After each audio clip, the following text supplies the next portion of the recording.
الله الرحمن الرحيم. أسكنوا مولانا رسول الله صلى الله عليه وسلم تولوا ويجرم وقول سيدنا عبد الله لتدو دومي عبد المطلب شيبة يترم دومي هاشم عمرو يترم دومي عبد مناف المغيرة ويترم دومي قصي زيد ويترم دومي كلاب الحكيم ويترم كلاب ابن مرة بن كعب بن لوي بن غالب ابن فهر موم موي قريش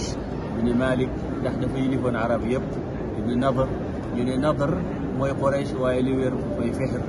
موي قريش دا فا رافتون موتاخ kanam gi naat motax ñukay wax nadar way turam deug deng moy